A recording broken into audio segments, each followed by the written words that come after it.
All right, welcome everyone.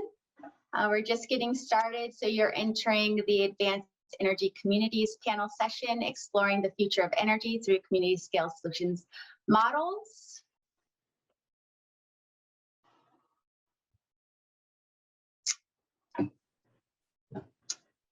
And while you're waiting, go ahead and see if you would like to enter a response in the chat. We have a question for you to get started. What is something your neighborhood does to build community? So while you're waiting for folks to join, go ahead and answer our question in the chat just to get us started, get the chat going, and really start engaging with one another as we go through this session. Also encourage you to ask questions in the chat, so we will have time for Q&A.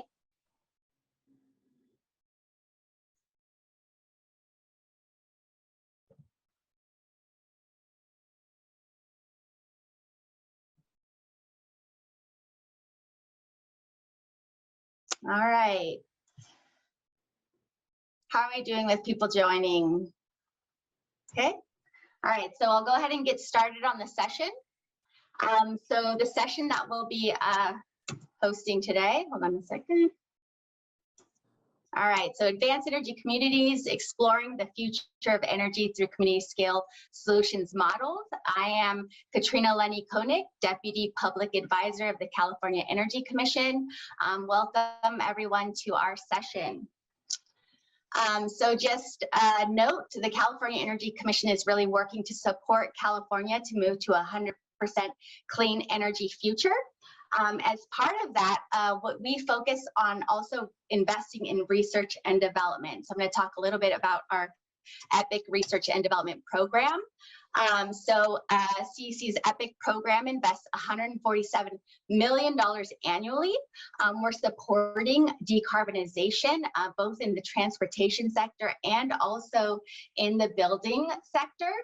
We're working to advance a clean energy supply. We're also working on increasing efficiency and load flexibility in buildings, and we're electrifying energy end uses. We're also supporting affordability and equity. And the way that we do that is really, we're really working towards lowering the energy burden and supporting vulnerable communities.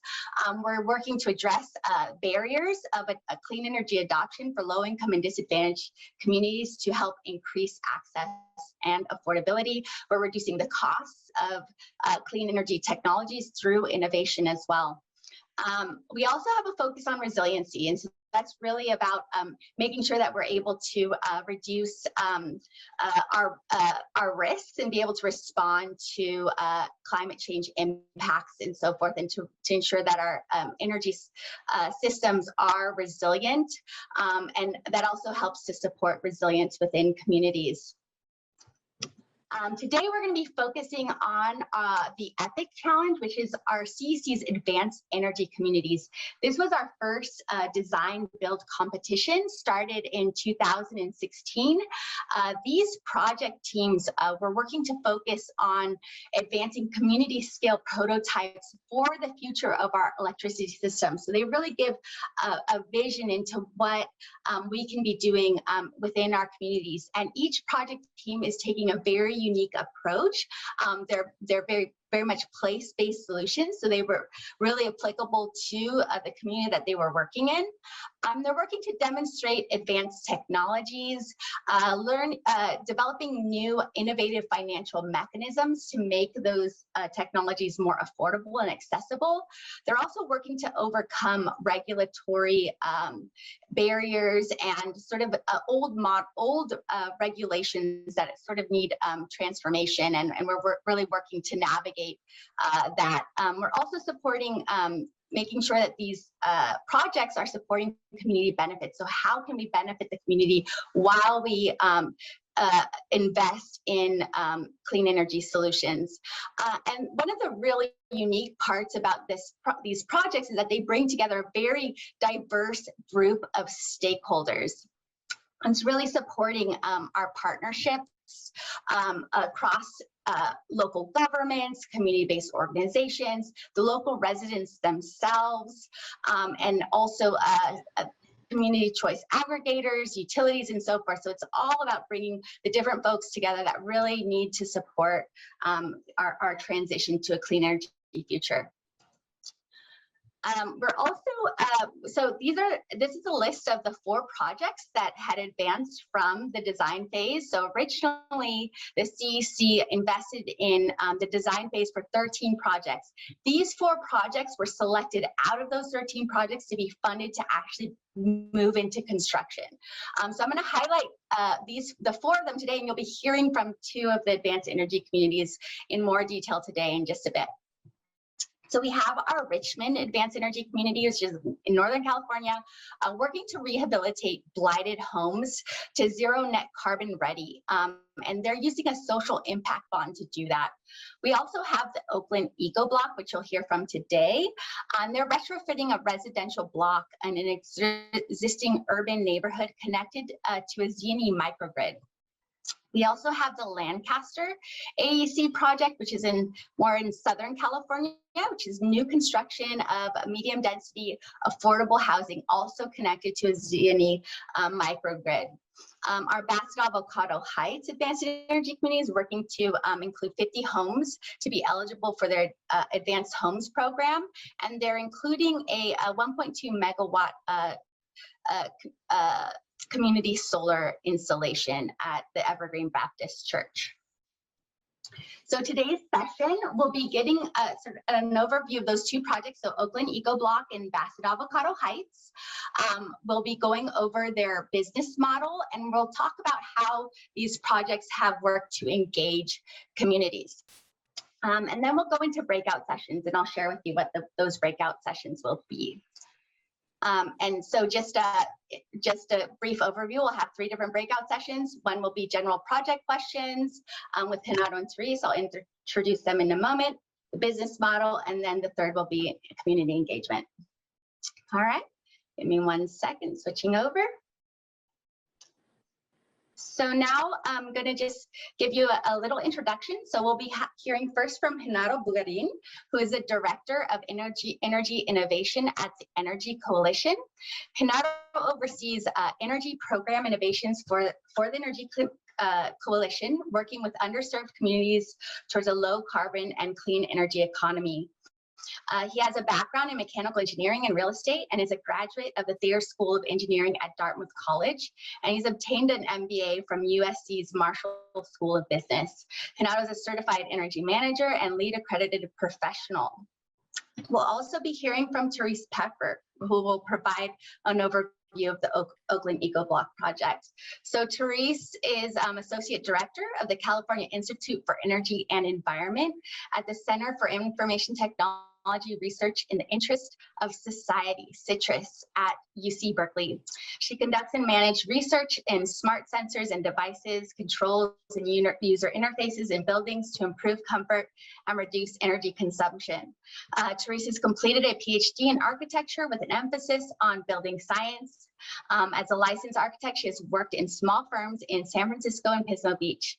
Therese earned a master's degree in architecture at the University of Oregon. She formerly lived on a solar and wind powered homestead in Southern Oregon and wrote for Home Power magazine.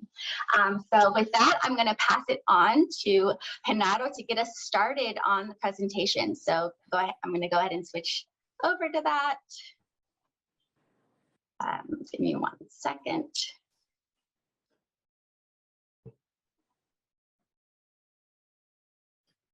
Thank you, Katrina. Yeah, you see the slides?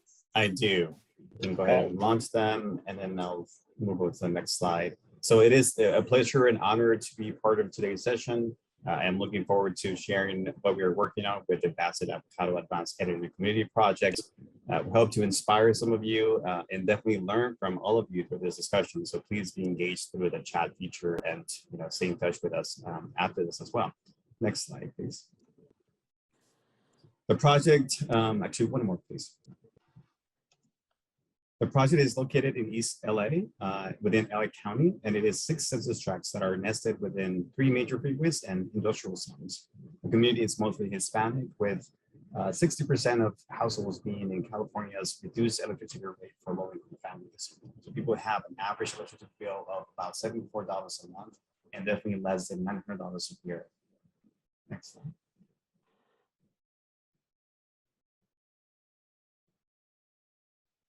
The project is investing in the community to work through the challenges faced by those with least resources and most in need. So we are driven by creating tangible and real benefit by saving people money. And beyond that, and recognizing that addressing climate change is a transition, we are looking to help community be empower itself with information and knowledge, for instance, about air quality, for example, right? We hope to create energy and climate champions of everyone we reach, and that's at the core of both our outreach and project design approach. Next slide, please. The project has 5 features: delivering benefits for homeowners and renters, addressing both the built environment and the transportation sector, and connecting people through shared community assets. So I'll touch on each of these features on the following slides. Next. Our advanced homes include solar and battery storage, maximizing local renewable energy. It also includes a retrofit of the existing gas water heater with a heat pump water heater. Our goal with advanced homes is to optimize behind the meter devices for maximum cost savings, and we are setting and creating a network of homes which will be aggregated and provides grid services through a virtual power plant. Next slide. In partnership with the local CCA, Clean Power Alliance, we are developing a large community solar project for renters and those with homes not suitable for solar. Subscribers will receive local and clean electricity and enjoy a 20% discount on their utility bill. Our goal here is to focus on local and renewable energy for everyone, not just those who own a house. Next slide. With clean commuters, we're addressing transportation in 2 ways. First, we're adding EV charging stations to support electric vehicle adoption. And second, we are adding 2 zero-emission vans, and one will be used for van pool and the other for microtransit. Our goal with this is to introduce the benefits of shared mobility and help the community better connect with public transportation. Last slide here. So power with local solar and battery storage for both economics, so demand savings and time of use arbitrage, as well as resiliency in case of emergencies. The microgrid will help address community-wide resiliency against power outages and extreme heat events. That's our energy hub. With regards to air quality, we're doing both ambient and tailpipe emissions monitoring, bringing awareness awareness around the source and type of pollutants present within the community. Next slide.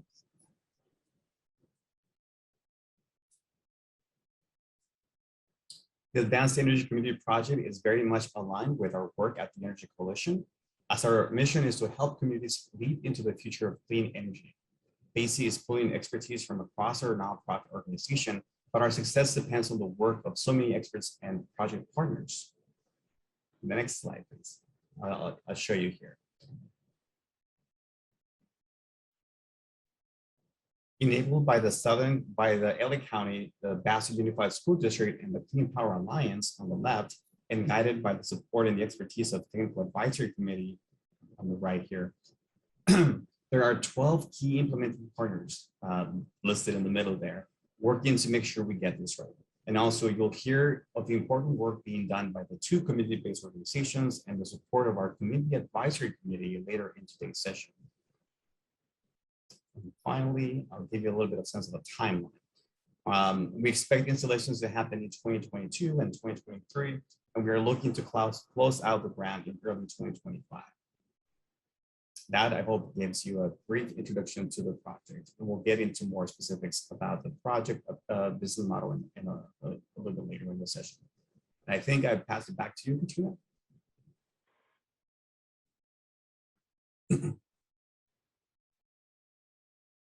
Yes, sorry, I had the mic. Give me 1 second. I'm going to go ahead and now pass it on to Therese.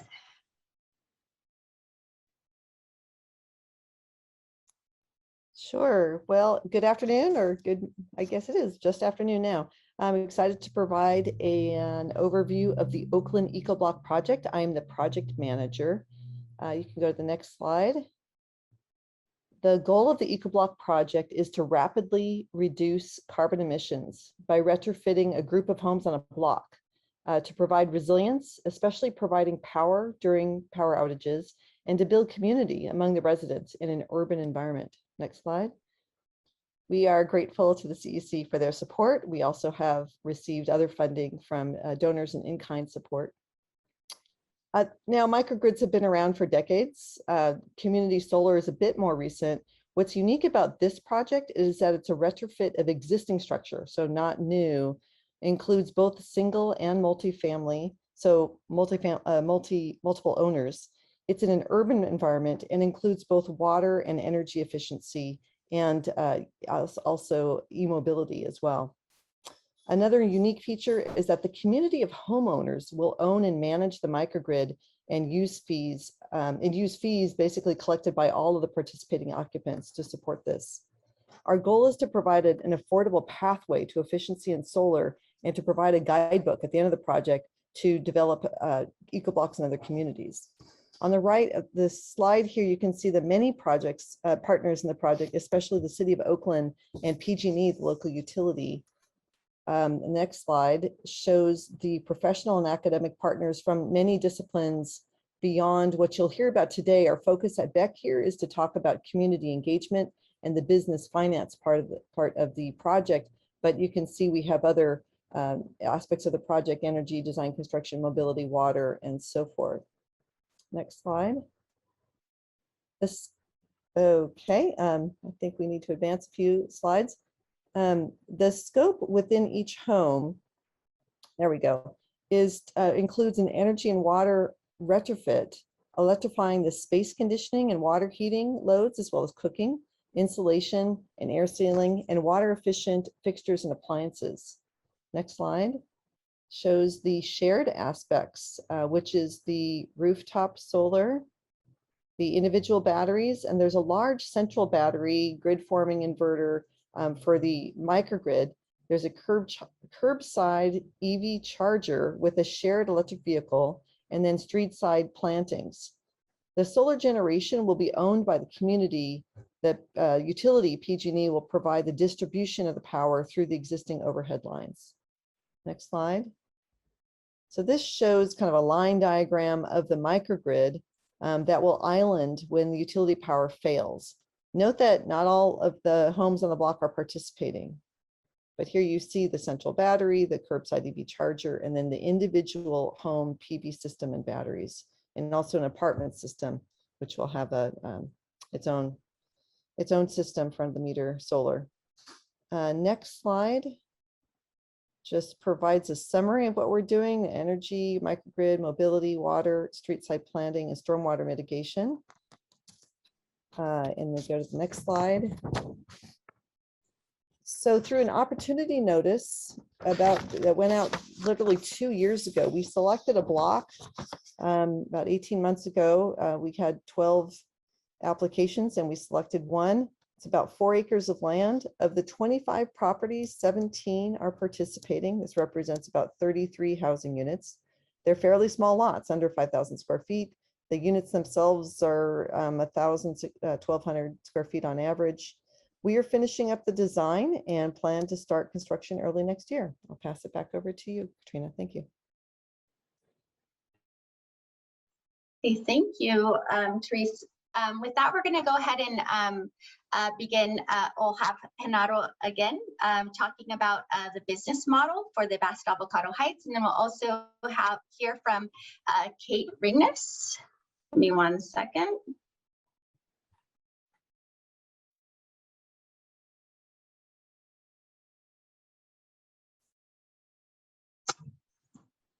All right, with that, I'll just open it to Genaro, and then I'll introduce Kate. Thank you, Katrina. Next slide. So one key perspective in the BECC business model is that an electrified and decentralized energy grid includes a local generation, storage, and demand flexibility. So we think it's key to make sure that we are designing solutions that keep in mind both the needs of the customer and the grid. The combination of solar plus storage and demand flexibility means we can cost optimize. We can also maximize the use of clean instead of dirty sources of electricity. We can learn how to best value the time and locational elements of electricity supply and demand, and how to orchestrate behind the meter resources. So lots of systems designs and new business models are at play. And through BECC, we are examining everything through the equity and low-income customer perspective. Next slide. Of course, there's a human perspective, right? So because our goal is ultimately healthy communities where emissions are reduced through making the best use of locally produced electricity. Accelerating our transition to clean energy means individuals have the opportunity to become champions that drive community-wide solutions. So ultimately, we think that people in the community will be the biggest agents of change. So our BECC project offers a way for everyone to get involved, for everyone to benefit. We are electrifying homes, providing resiliency and at home and at the community-wide scale through the Microgrid Energy Hub. We are helping renters with community solar. We are looking at shared mobility services and electric vehicles. We want to engage with everyone as to the why we are doing things and how things tie back to emissions, to air quality, and to the environment. Next slide. When it comes to challenges and barriers, I think they show up in policy and financing, and maybe not so much on the technical side. Around policy, the concept of advanced energy community centers around high penetration of DERs, especially behind the meter. From a grid or utility perspective, there is a need to have visibility and communication with these assets. So we understand the value that they have and how to unlock that value. With BECC, we are interested in the evolving role of the utility and the role of the growing list of energy service providers. That's one of the key things that we think will be important to the low customer segment. And so when it comes to financing, specifically for this low income segment, we are working through a third-party model to hopefully have a no-cost proposition to customers. The batteries are still expensive, so there's a gap that we need to address so that everyone, not just communities with resources, can be part of the clean transition. Same thing with EV chargers.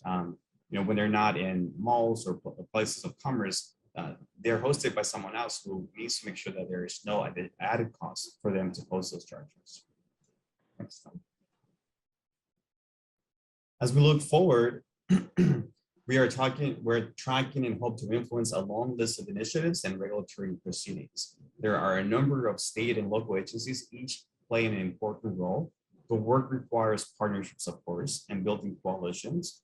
It takes a village, right? But also across communities, the solutions may look different. So we know that. And finally, I think we have to be humble and understand that it starts with listening. And so that's our approach to the BECC business model. I'll pass it back to, I believe, Kate. Okay, great. Thank you, Genaro. So with that, I'm going to go ahead and introduce Kate.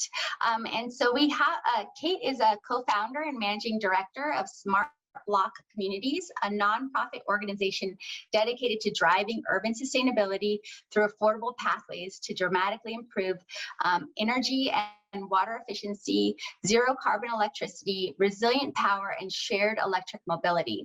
Kate's experience is in policy, law, and finance, and it informs her current role as senior advisor to the Oakland Ecobloc project, where she's developing strategies to bring the Ecobloc model to communities nationwide. With that, I'll load up her slides.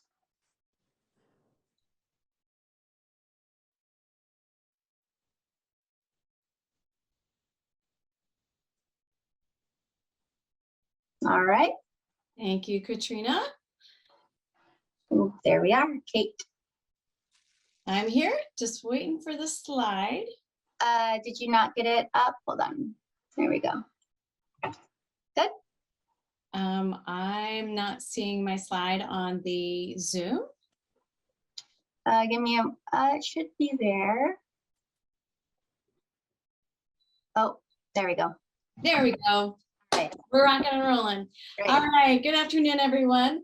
So Therese talked earlier about the Ecobloc project and our goals of building community and reducing greenhouse gas emissions. Now I'm going to talk about the details of how these different moving parts all come together for a block scale transformation and how we hope to scale this model in the future. Next slide. So this is a graphic representation of the ownership of the assets, how those assets will be governed, and who pays the ongoing costs. Thanks to the CEC and other donations, Ecobloc is a fully funded effort, which is why that first column that you see on capital cost is grayed out a little bit. So we're going to go through each of the rows independently. That first row is the private assets, the in-home assets, if you will, the energy efficiency upgrades that are inside the home, the heat pumps, water heaters, refrigerators. All of that will be owned by, governed by, and the ongoing costs of maintenance will be paid for by the property owner or homeowner. Where it gets a little more complicated is the shared assets category. So the microgrid and transportation assets, the solar, the batteries, the EV charger, the electric vehicle. Even if these are installed in a particular home, they're still considered a shared asset. So for the shared assets, we're forming a homeowners association to own these collectively. It is governed by the homeowners themselves. In the future, this will have to be financed. The capital costs will have to be financed by some sort of mechanism. The public financing mechanisms usually offer the lowest interest rates, but we'll get into that a little bit later. In this situation, the generation assets are owned by the association. The distribution for the microgrid is still owned by PG&E, the utility. That's because there are regulations that prevent the multiple customers on the block from owning that distribution and transmitting electricity amongst themselves. So that kind of hampered our initial plans a little bit. The association will govern the use of those assets, and the association fees will pay for ongoing costs, insurance, maintenance, future replacement, and those sorts of costs. There will be a behind the meter allocation of these costs according to energy use. So each individual customer will still be paying their individual utility bill. That's just the way it ended up having to work out with PG&E. But behind the meter, the association will figure out who's responsible for paying the O&M costs based on who is using what amount of electricity, and we're going to do that equitably. Next slide. So for the individually owned improvements, what we're really looking for is simple, low interest, available to renters and folks with low credit scores. At this point, tariff on bill financing comes out on top with that. Unfortunately, that is not available in PG&E territory, and we're hoping that those who are fighting for the Pay As You Save program, as it's called here in California, will win out at the end of the day. But that is the most effective way of reaching the audiences that we'd like to reach. For the collectively owned improvements, the shared block assets, there are a lot of different opportunities. But what we're really looking for are lowest interest rates and lowest transaction costs. So you can think about what the interest rate is, but it also costs money to set up these financing mechanisms, and we need to reduce those. And we've come up with a suite of possibilities to apply to multiple types of situations. Not all of these apply in every situation. Next slide. So a critical part of our business model is next slide, one more. Is the patchwork of tariffs and rates that apply. How will the Ecobloc be compensated for its grid services, and how will it pay for the electricity it uses from the grid? And so this is absolutely a patchwork. We're using we've got special dispensation to use the CMET, Community Microgrid Enablement Tariff, but that really just governs the interconnection and the recloser switch. Then we've got NEM with TOU rates, we've got CARE rates, we've got virtual net energy metering in our apartment building.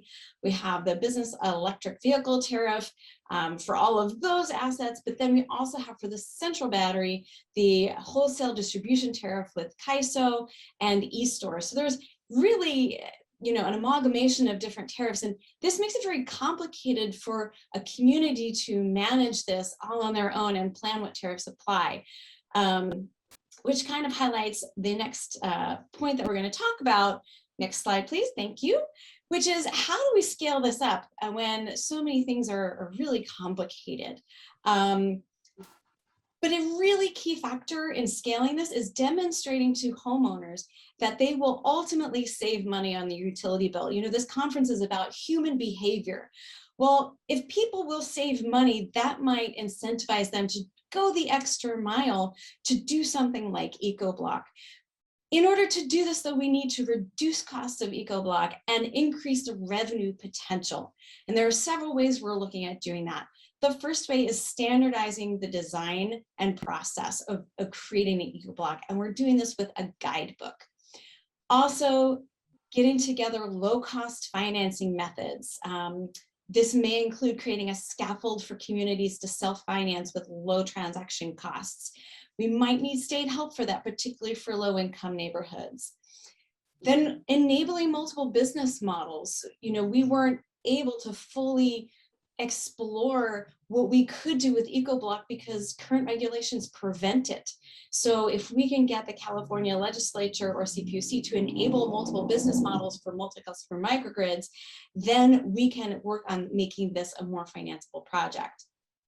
Another very surprising thing that we came into was insurance for this is really, really expensive for a community to do this on their own. It's 50% of the O&M costs for the Ecobloc year by year.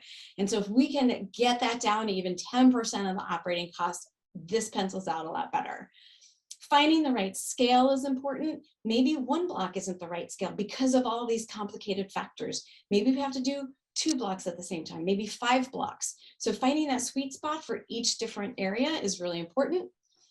Properly valuing the grid services that Ecobloc brings to the utility and the grid at large. That's super important. And last but not least, you know, it's important to get the community's buy-in when you're doing these projects. And I'm going to leave that to Cathy to talk about in her next section. All right, thank you, Kate.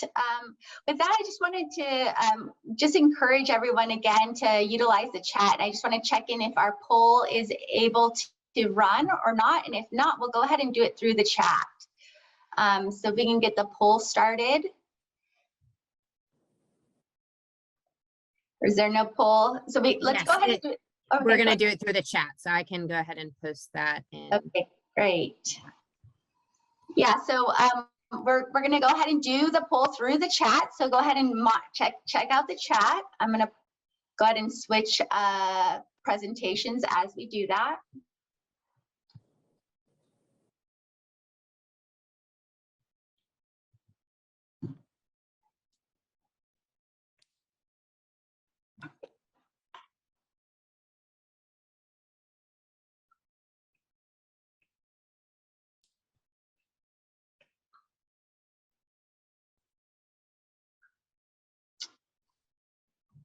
Okay, so I'm seeing drought and wildfire, extreme heat, and air quality.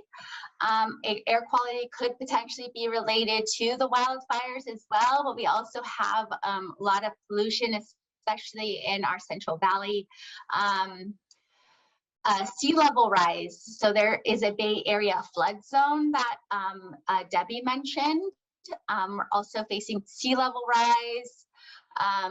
Other areas, extreme precipitation was certainly a challenge post Calder fire in my community. So in El Dorado County, we were really worried about the extreme precipitation that came about shortly after the fires. All right, great.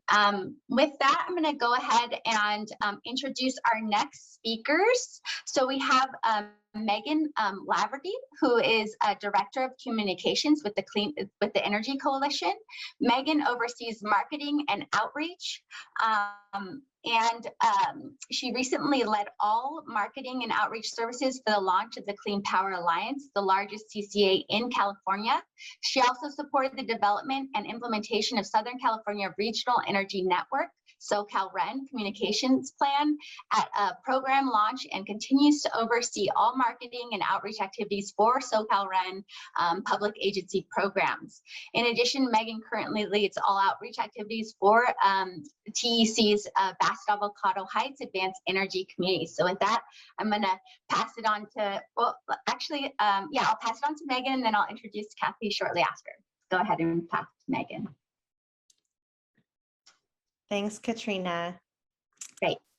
If you go over to the next slide. And one more, perfect. Yeah, there we go. So we'll start here. During phase 1 of this project, which was back in 2017, we explored the potential project site, knowing that the area is surrounded by 3 freeways, a battery recycling center, and a landfill, and that these neighborhoods are predicted to experience extreme heat days in the coming years. During that time, we conducted focus groups, surveys, and other community engagement activities with residents, and those responses indicated that the community members were interested in a project like the Advanced Energy Community. So in August 2020, we kicked off phase 2 of the project by defining our outreach mission, vision, and values with the mission to inspire, educate, and engage community members to actively participate in the implementation of their advanced energy community, and the overall vision to create a really collaborative community engagement approach that centers on equity and values authentic relationships and community empowerment. So if you go on to the next slide, we took all of those visions, values, etc., and started developing community-facing materials for the BECC project, including a website, which you can find at advancedenergycommunity.org, where folks can learn about the project, access community resources and current events, as well as enroll in some of the project features, such as advanced homes or community solar. We also developed an outreach plan to act as a guide for our outreach team, and we developed and launched BECC's social media channels and created and continued to create a variety of in-language educational and marketing materials to support the project. So if you move over one more slide, you can see some screenshots of our outreach team out there in action. Once we developed our plan, our materials, and all of our corresponding talking points, we began to actually get out there in the community to inform, educate, and engage folks in building their advanced energy community, which, as you can imagine, has been a bit challenging due to COVID-19 restrictions.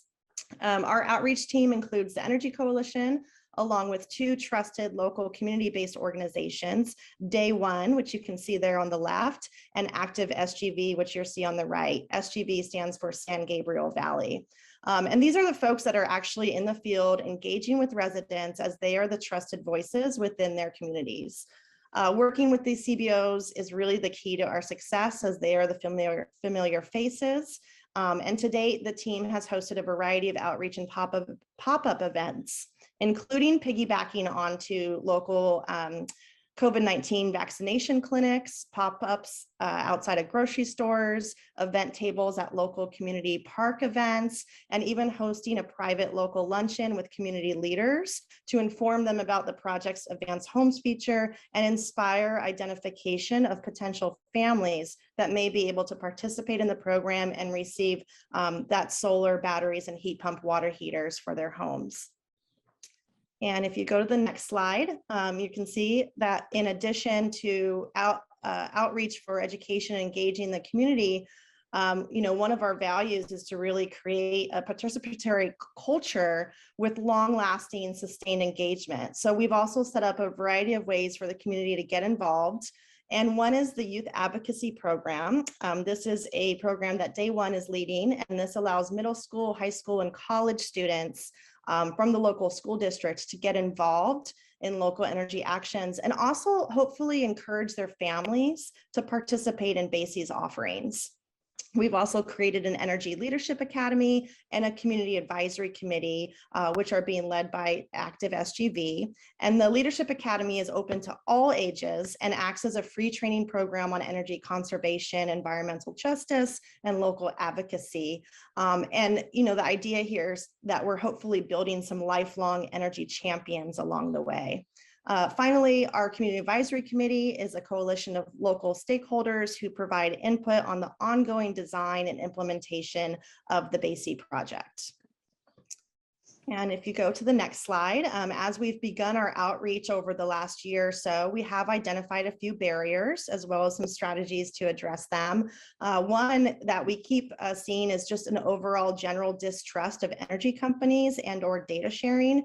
We tend to hear a lot of feedback from folks that they've had really bad experiences with solar sales companies in the past, or that there may even be some sort of catch to this program. So to address this, we really emphasize that BECC is provided at no cost to the participants. We stress that this is funded by a CC grant, and we aim to establish trust within the community by really building authentic relationships with members and providing that ongoing education and engagement. We also know that there's a lack of understanding about some of these technologies.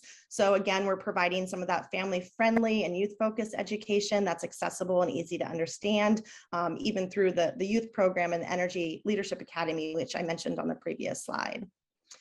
I also mentioned, COVID-19 has been a tremendous barrier for outreach over the last year, and that's something that we continue to deal with. But as restrictions are easing, we will have more opportunities for additional community engagement.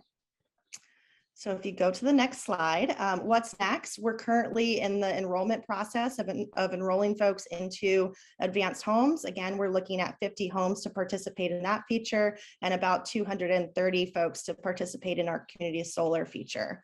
We're also working on launching the additional features, which is the Energy Hub and the Clean Mobility Services, which Genaro touched on briefly earlier. And then once all features are up and running, we plan to continue to build overall capacity and expertise within the community through our different programs and our outreach events. And we're also planning a few larger scale, like super fun community events later in the project years. We're even playing with the idea of developing a long-lasting community mural around climate issues and energy, which would be a really nice end to the project. So one more slide, Katrina. And I just wanted to mention that if you'd like to follow the development of the BECC project, again, you can check out the website at advancedenergycommunity.org. You can also follow us on Twitter, Facebook, and Instagram at Hello BECC. And who knows, maybe a couple of years from now, you'll see a really awesome climate mural in the Bassett and Avocado neighborhood. So with that, thank you so much. And I'll pass it back to you, Katrina. Thank you, Meaghan. With that, I'm going to go ahead and introduce Cathy Leonard. So Cathy is the community engagement consultant at University of California, Berkeley. She has experience with nonprofit organizations, event planning, fundraising, and so forth. She is also the founder of Oakland Neighborhoods for Equity and the former co-chair and public safety co-chair at Santa Fe Community Association and Neighbors. So with that, I'll open up her slides. Welcome, Cathy. Thanks, Katrina. I'm going to wait for our slides to load. But while we're doing that, good afternoon, everyone. I'm Cathy Leonard, and I'm pleased to be here with my Ecobloc team members, the BECC team members, and all of you. I head up community outreach and engagement for Oakland's Ecobloc. I'll start by saying that we have found it's important to invest in robust community engagement using all tools at your disposal. It's also important that your community outreach consultant have some familiarity with not only the city where your project is located, but with the community and city leaders and staff. I was born and raised in Oakland, and I believe that helped me connect with the resident homeowners and with city staff. They know that I have a vested interest in seeing this innovative project take flight in my hometown. I also work with disadvantaged communities in Oakland. I'm on 2 city boards and on a number of community-based boards. Like I said, it's important that you have huge community support for your project and that you engage all stakeholders. We made a decision at Ecobloc early on to not only engage deeply with neighbors who are participating in Ecobloc, but also with those few neighbors who are not. We are absolutely transparent in our processes and in all our dealings with stakeholders on the block and around the block.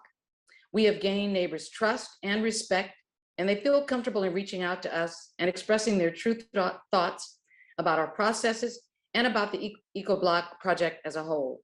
And as I'm sure you know, building trust is an evolving process. A little history. When I became engaged with this project, a block had already been selected. Through deep engagement with this block, we learned that there was some deep-seated resentment among two groups of neighborhoods, which made it impossible for Ecobloc to proceed with this block. We had to recruit a new block. I reached out to over 35 organizations and individuals in an effort to get blocks to self-select. And these are the criteria on this screen that we considered when we began our search for a new block. I'll just refer to a few of them. It was important that the block had a history of positive interactions as a group, and this block did. They had participated in National Night Out together. They sent us this goofy picture with them, so we knew that they were a fun block and a block that really interacted well with each other. We also had to make sure that the participation would be economically feasible to proceed. So we have 32 units, including duplexes, triplexes, and fourplexes, and one commercial building. We also wanted low to middle income households because not only is that a requirement of this project, but because households that are disadvantaged can really benefit from energy and water savings and upgrades, and they can pass on their experience with Ecobloc to their neighbors and friends. 11 blocks self-selected. We whittled it down to 4 blocks, and we ended up with the present block because they met the majority of our criteria, and even some criteria that we hadn't even considered, such as 5 different languages are spoken on the block. Next slide, please. Next slide. So this is an example of the community getting together in a community in-person block meeting. The block is a microcosm of Oakland. The residents, homeowners, and the commercial business owner are Black, white, Latino, Chinese, Vietnamese, and a family whose native language is Arabic. And they range from 2 years old to teenagers, millennials, everybody in between, including senior citizens. So how do you build trust with such a diverse group? Transparency is key, regular communication, but not too much communication where you overload the participants, and also taking individual needs into consideration. For instance, we hired Spanish and Cantonese interpreters and translated documents for those who are more comfortable with their first language. We incorporated participant feedback into our processes and our designs where it was possible. We also utilize various methods of communicating with our block.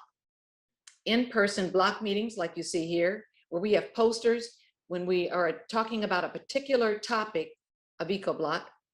We have a monthly newsletter, a private web page for participants, a blog. We correspond through email. We have paid surveys. And of course, we make personal telephone calls and make personal visits to the block. Next slide, please. And just more examples of our team communicating with residents. The guy in the blue mask is a part of our energy team, and he's communicating with a couple of homeowners and tenants on this block. And so we have all of our experts at these various stations to answer any questions and any concerns that any of the participants have. The goal of all of these meetings is to give a big picture view of Ecobloc, but also to drill down on specific topics. Our Q&A session have no time limits, and they also present an opportunity, as I said earlier, for our Ecobloc team members to meet one-on-one with participants before and after meetings. We start each meeting with locally sourced music and food, both from the block itself. There's a commercial business on the corner. We always order food from them. And then there's a couple of musicians on the block, and they start us off with songs, which we all engage in, and even the kids engage in it. We also videotape all of our meetings and make them available on the participants' private webpage, which I mentioned earlier. Therese, who you met earlier, our project manager, and I also hold bi-weekly touch-based meetings with one or both of our block captains. They are the ones who nominated their Fruitvale block, to be the first Ecobloc in Oakland. We bring them up to speed on various project updates. We seek their feedback. They in turn relay that information with the block, and they confer with the block, And then they inform us of what they learned and what the needs and concerns are of the participants. Next slide, please.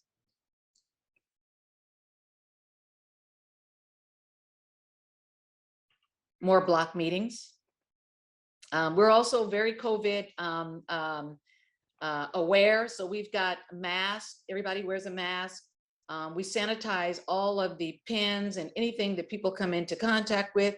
You can see food on that back table, along with water. Everybody has a name tag, and people are socially distanced according to families in their seating. Next slide, please. This is our web page. So this is the public-facing web page, but as I stated earlier, we do have a private web page that is accessible only to the participants to keep them up to date of what's going on with Ecobloc. They can look at the past newsletters that we produce, anything, just anything that they need to know about the project, they can find on their private web page. Next slide, please. And this is an example of our monthly newsletter, which contains a variety of sections. We discuss news, team profiles, we post articles. I created a community news column where I share topics of interest and money-saving tips. For instance, our state's utility commission offers a program for low-income families. Our local utility offers a one-time hardship assistance program. California has a rent relief program for renters and landlords to help pay past, due, or future utility bills and or rent. And so that's been very, very helpful because our community has been really hit hard, as many are, by COVID.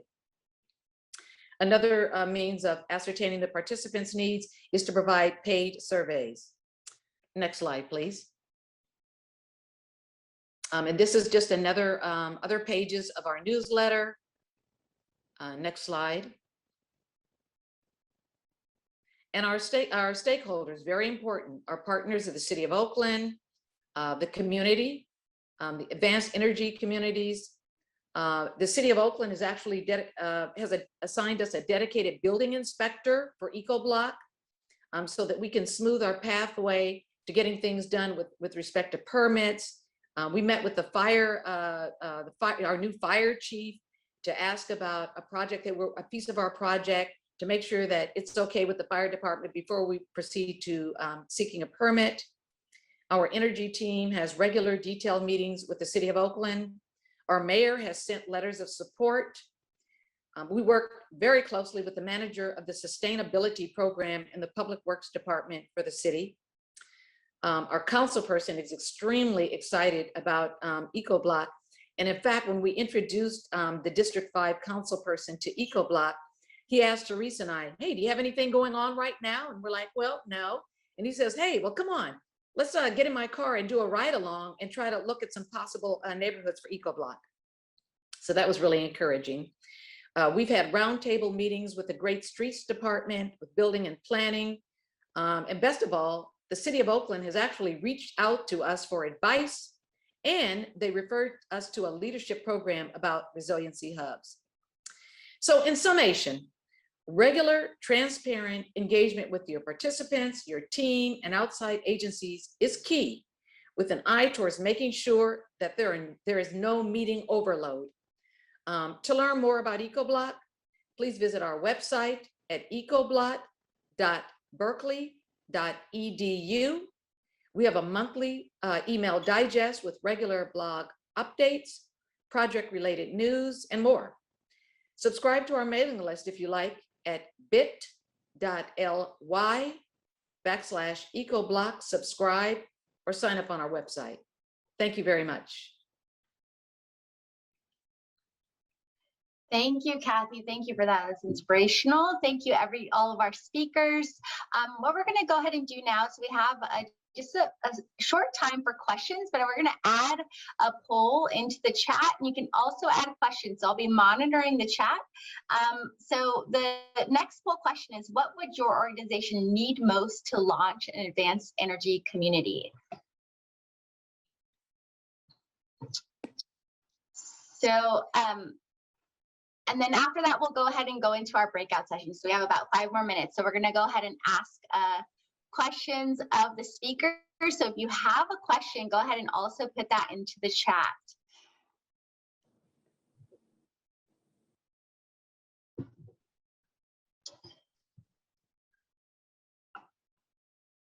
Great. So to start talking to each other, support from the city would be a great start. We need a community organizer, someone to talk to everyone to get them interested. Another community organizer vote.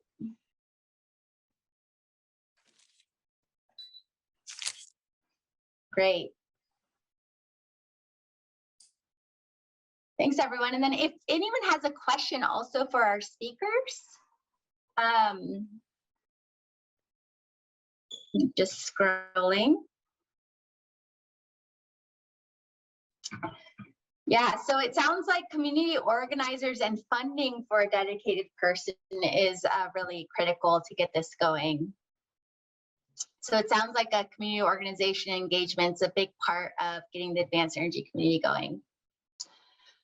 If there are no questions from the audience, I would ask each of the advanced energy communities, anyone that would like to share, what was your greatest challenge or barrier to launching? I know that you guys had this design phase and you went in and you did the design, but when it comes to implementation, what were the greatest challenges that you guys experienced? And I'm just going to open it to our speakers for that. If anyone wants to chime in. I can start as a project manager. I work with about 25, 30 people, all from different disciplines.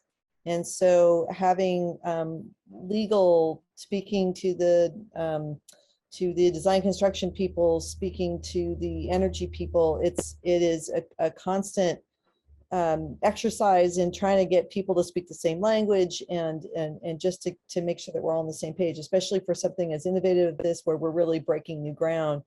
Both on the legal side and structural and all that. Not so much technical, but there is some innovation on the technical side too. So it's a lot of work just keeping people engaged and keeping people talking to each other at the right time. And none of us know what we don't know, right? And so that's a challenge for us. I would add to that COVID made things so much more difficult because this is all about relationship building, and it's relationship building on the team itself between the lawyers and the energy folks and everyone, but also with the block amongst themselves and the Ecobloc team and the block. So there are a lot of relationships that needed to be built, and COVID just threw a wrench in the whole thing. So curious to see how this will go when COVID isn't part of the plan. Thanks. I will say the good thing about that, Kate, is we had established a good relationship with the block prior to COVID.